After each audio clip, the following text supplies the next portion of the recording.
Did you hop on YouTube today, type in Honkai Star Rail live stream into your search bar and search it up, only to find out that it's an hour and 30 minutes long? Yeah, I did, but I decided to come through it and then shorten it down here for you all. We're gonna cover all the big parts because there's a whole lot of yapping going on in this. And here we go, starting us off. This is the first thing I wanted to show. It is a trailer video they play at the very beginning of the live stream. It kind of shows off everything they're going to talk about, just like not in detail.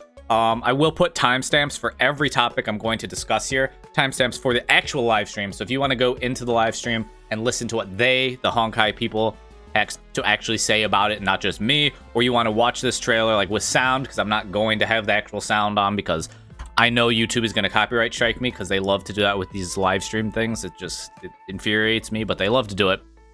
So if you want to do that, feel free to look at the timestamps and go to the actual live stream and watch it for yourself. But here we go. We got Acheron. We got Gallagher looking beautiful as ever, cooking up a tasty looking drink.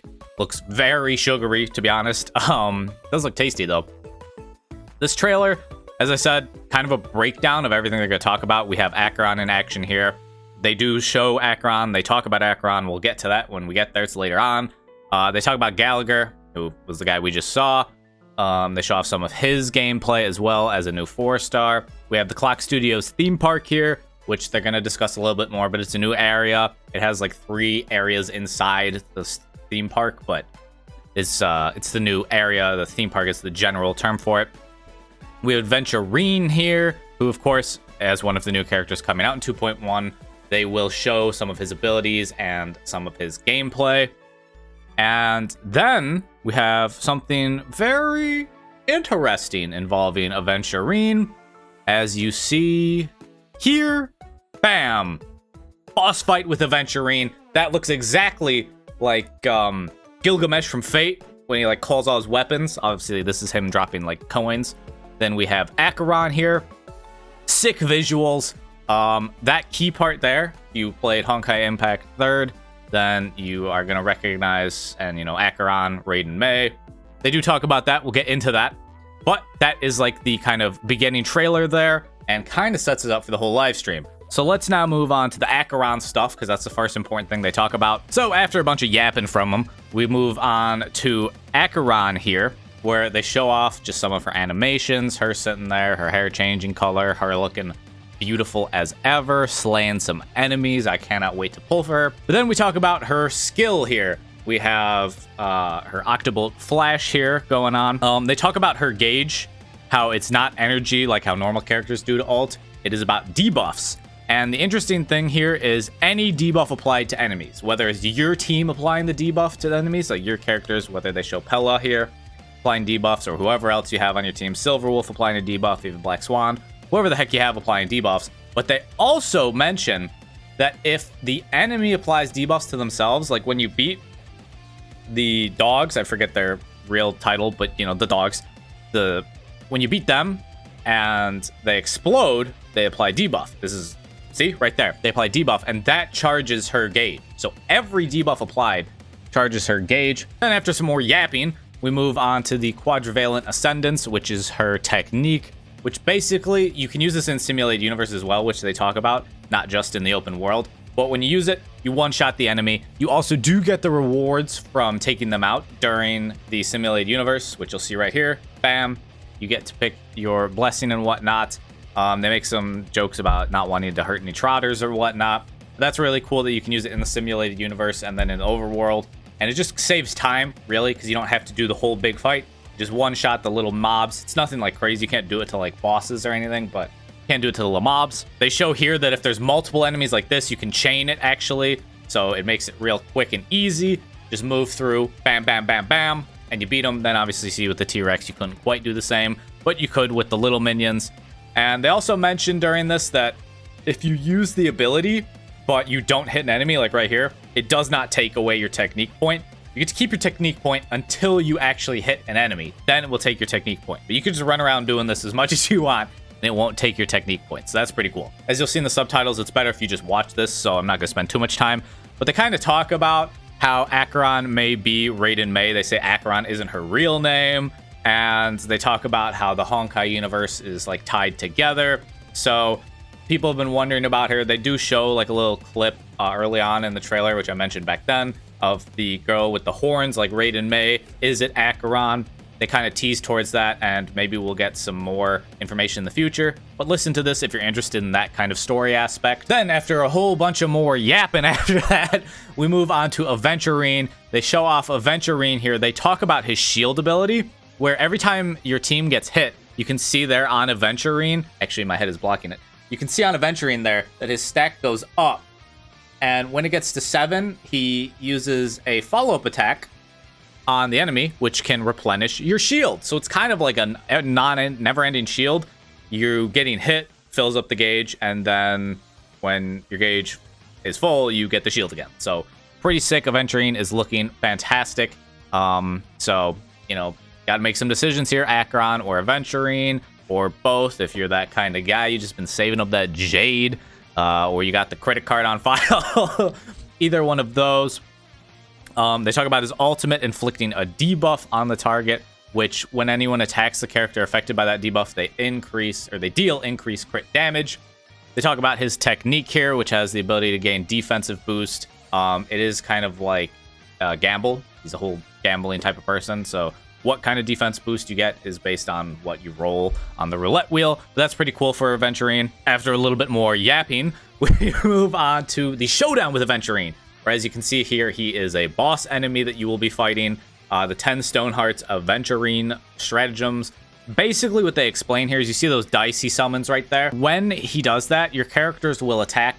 If you have a single target character, you'll only be able to attack 1 dice. If you have a AoE attacking character, you'll be able to attack multiple dice, not just 1, because obviously that's what AoE does. And so when you attack the dice here, they do just kind of mumble on about, why are we fighting Aventurine? And they're like, oh, you'll find out in the story. But when you attack the dice here, you'll see with March 7th, she attacks the dice and she rolls a 2. 2 is less than 5, and therefore Aventurine attacks her. Now, the thing that benefits from having an AoE character is you'll see here, if you attack multiple dice, you roll all of them, and then it adds up the number, and if your number is greater than 9, you will not be attacked by Aventurine.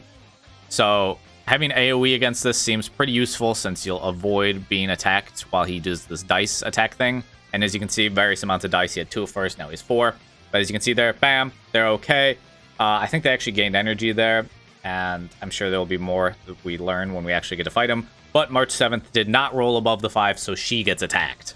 That's basically what's happening, so that'll be a cool fight with Aventurine. Then we move on to Gallagher. They don't spend too much time talking about Gallagher, as he is a 4-star and not quite, you know, the super cool thing. But they do show off his ultimate here. And basically with the ultimate, he applies a debuff to the enemies, since he, when he does his Wolverine slash and looks sick doing it. And when you attack these enemies with the debuff, your team heals from doing the damage to them with the debuff. So that's kind of a cool ability, kind of nice. It'll be cool to get Gallagher as well, see what he can do out in the field. Then we finally get to what the banners are looking like for Acheron's banner. We have Gallagher, Pella, and Don Hung. Then we have the light cone event. We have the other 4-star light cones there, alongside, of course, her character-specific light cone, Brilliant Fixation. That will be the Acheron banner for Phase 1. After that, we move on to the Aventurine banner, which, of course, will be Phase 2, where we have Aventurine on the banner with Lynx and the squad, and then we have his light cone with the 4-star light cones featured alongside his Brilliant Fixation, Inherently Unjust Destiny Preservation light cone. So those will be the 2 characters and their banners.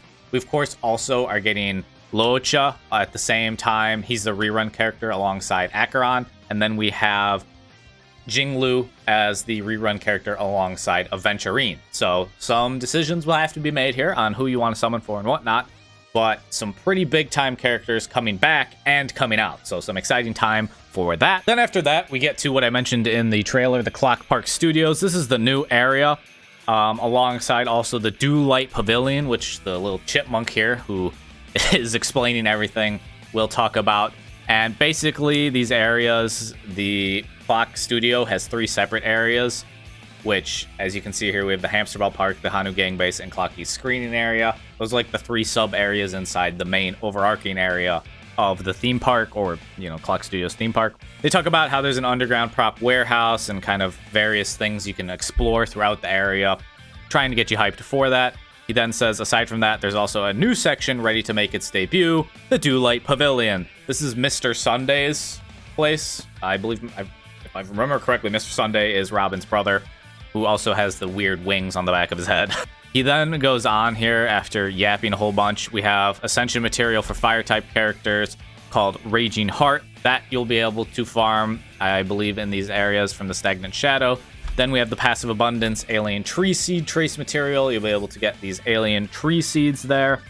And there's also in between here, I guess it skipped a little too far, we have Scattered Stardust, which is the Path of Preservation new trace material. So these are all things you will be able to farm in this new area. So get ready for more farming. Who doesn't love that? Then we have a new minigame here, which they talk about. So we'll get to play that when that comes out. That'll be super exciting and fun, I'm sure, just as almost every minigame is. When we jump ahead here a little bit, I'm not even going to bother to like pause and stuff. We have another minigame where you make drinks for whoever comes into the bar. You know, whatever enemy or person comes into the bar, you make them a drink. It's another minigame. You earn rewards from it. Good stuff there. Now, we move on to Simulated Universe. So they talk about how they will now be adding the ability to jump right to difficulty 4. You'll be able to do difficulty 4 right away in the Simulated Universe. And then when you beat it, you get all the rewards from difficulty 1, 2, and 3 as well as 4, since obviously you're going to beat 1, 2, and 3 if you can beat 4.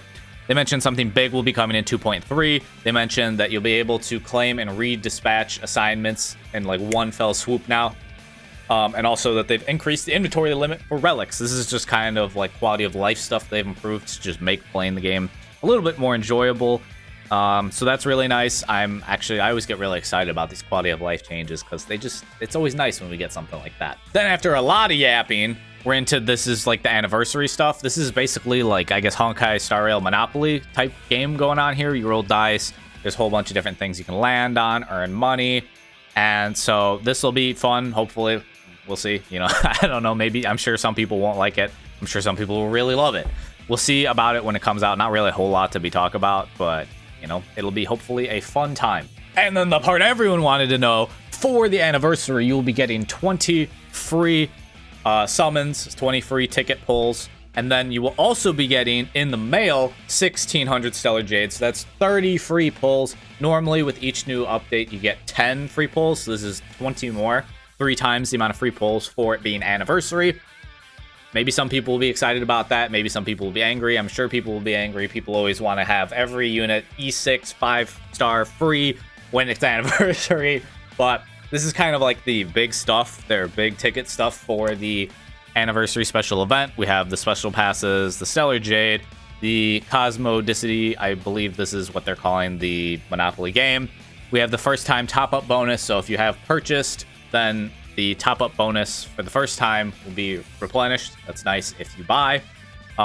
We have both of the relics and the ornaments being at 300%. So you'll get a lot better chance of getting them when you run them during this time. So 3 times the chance of getting a good one, or like me, pulling the absolute worst stats in the universe.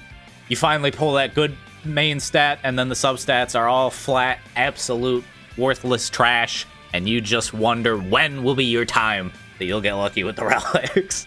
But hopefully the odds improve since you're getting more of them. So that's really it, though. That's kind of the end then. After that, not much happens. They're like, oh, thank you. They do all the stuff, yada, yada.